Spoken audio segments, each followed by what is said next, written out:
de tous les contrats signés dans les secteurs stratégiques, en vue de nous assurer de leur conformité à notre législation. Maximiser les retombées économiques et sociales pour notre pays et préserver les ressources pour les générations futures. Outre ces travaux,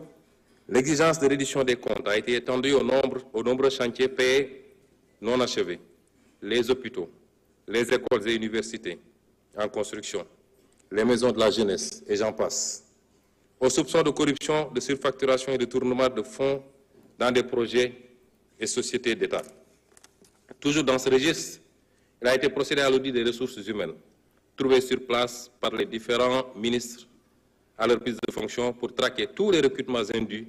sous la forme de personnel contractuel. Pour donner une idée de l'ampleur des pratiques du régime précédent, le ministère en charge de la fonction publique a recensé environ 29 000 contractuels recrutés en marge de la réglementation en vigueur. De même, pour marquer une rupture nette dans le sens de la bonne gouvernance, le président de la République, le Premier ministre et l'ensemble des membres du gouvernement ont procédé à la déclaration de leur patrimoine dans les délais fixés. Enfin, de graves scandales ont été décelés dans la gestion foncière, qu'il s'agisse de l'occupation du domaine public maritime ou de l'accaparement de terres sans commune mesure par des privés et des sociétés civiles immobilières écrans,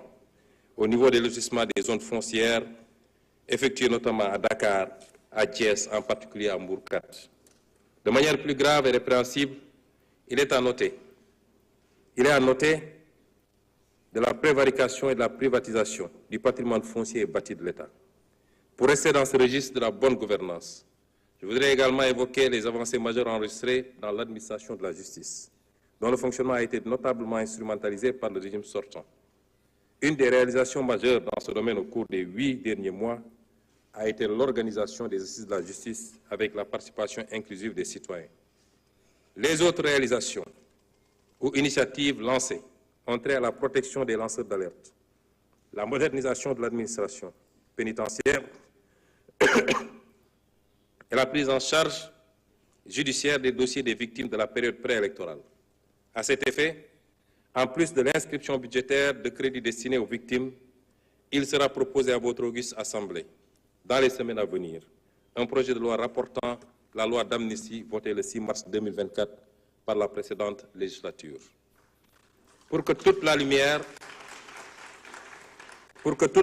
soit enfin faite et les responsabilités établies, de quelque bord qu'elles se situent. Il ne s'agit pas ici de chasse aux sorcières, encore moins de vengeance, car aucun sentiment de revanche ne nous anime. Loin de là, il s'agit simplement de justice, pilier sans lequel aucune paix sociale ne peut être garantie. Monsieur le Président de l'Assemblée nationale, honorables députés, la vision d'un Sénégal souverain a été prise en charge dès la formation du gouvernement, avec notamment l'exigence de défendre en tout premier lieu les intérêts du Sénégal et de ne plus jamais nous laisser dicter notre conduite dans la gestion des affaires publiques et la défense du citoyen sénégalais. Il en est pour preuve les positions ouvertement affichées par M. le Président de la République dans les instances internationales, que ce soit à la tribune des Nations Unies, au Forum mondial pour la souveraineté et l'innovation vaccinale, au sommet des Jeux olympiques du développement durable, aux réunions de l'Organisation de la coopération islamique. Nous militons pour un rééquilibrage de la gouvernance mondiale et le respect des valeurs universelles de paix et de droits de l'homme, en particulier la fin du génocide à Gaza et la reconnaissance des droits inaliénables du peuple palestinien. Au demeurant, au plan interne, la célébration du 80e anniversaire du massacre des tirailleurs sénégalais à Thiaroye, le 1er décembre 1944, a été l'occasion d'affirmer notre exigence de souveraineté dans le rétablissement des faits, tronqués, maquillés et cachés depuis 80 ans. Le non-renouvellement à l'expiration de son délai, le 17 novembre 2024, des accords de pêche qui lient le Sénégal et l'Union européenne marque également notre volonté unilatérale de défendre les intérêts de notre pêche artisanale, de notre armement national et de notre industrie locale de pêche. Concernant la souveraineté monétaire de l'Union monétaire ouest-africaine, notre gouvernement a eu des échanges avec la BCEAO sur l'état et les perspectives de mise en œuvre de la réforme du franc CFA. S'agissant de la souveraineté en matière de défense, le président de la République a annoncé la fermeture prochaine des bases militaires étrangères au Sénégal. de toutes les bases militaires au Sénégal. Enfin, pour ce qui est de la politique étrangère du Sénégal, de nouvelles bases ont été jetées, à savoir le retour à l'orthodoxie dans la représentation diplomatique sénégalaise à l'étranger, avec l'accréditation de diplomates de carrière ainsi que le focus mis sur le renforcement des liens de coopération avec les pays africains. Monsieur le Président de l'Assemblée nationale, honorables députés, le renouveau du Sénégal au plan intérieur et extérieur ne peut réussir sans une administration publique efficace et dotée d'éthique et de déontologie, ainsi que des sociétés publiques et parapubliques régies par une stricte gouvernance financière. Cela a été martelé par le Président de la République et suivi d'action. À l'issue du premier Conseil des ministres, avec sa lettre du 8 avril 2024, transmise individuellement à chaque agent de l'État pour les inviter à la droiture, la probité et l'exemplarité, toujours au travers des principes du Jubal et du Jubbanti. Nous avons écouté et compris, Monsieur le Président de l'Assemblée nationale, honorables députés,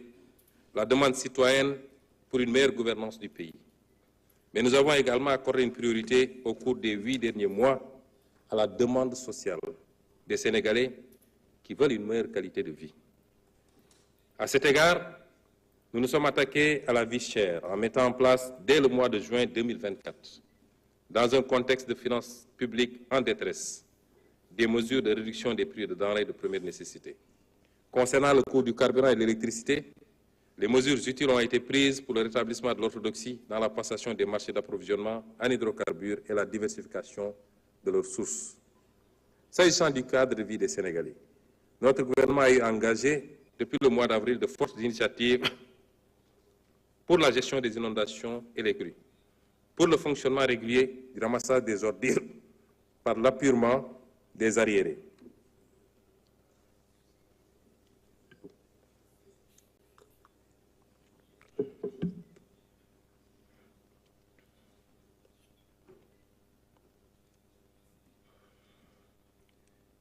Pour le fonctionnement régulier du ramassage des ordures par l'appurement des arriérés de paiement dus par la SONAGED aux concessionnaires et pour l'organisation mensuelle d'une journée Setal Suñu Réew, s'agissant en particulier de la gestion des inondations et des crues. Des sommes conséquentes ont été dégagées pour faire face, nous amenant à demander un audit du programme décennal de gestion des inondations et du programme d'assainissement des 10 villes qui ont englouti respectivement 285 milliards de francs CFA et 77 milliards de francs CFA sans résultat tangible. Monsieur le Président de l'Assemblée nationale, honorables députés, dans le domaine de l'équité sociale, préoccupation prioritaire pour le gouvernement, nous nous sommes attelés à gérer l'impact des contraintes de finances publiques sur le paiement des bourses de sécurité familiale, avec l'appurement des arriérés prévus au cours du premier trimestre 2025. L'équité sociale s'est également manifestée sur tout le territoire national, à chaque fois que des catastrophes naturelles ou des accidents sont remarqués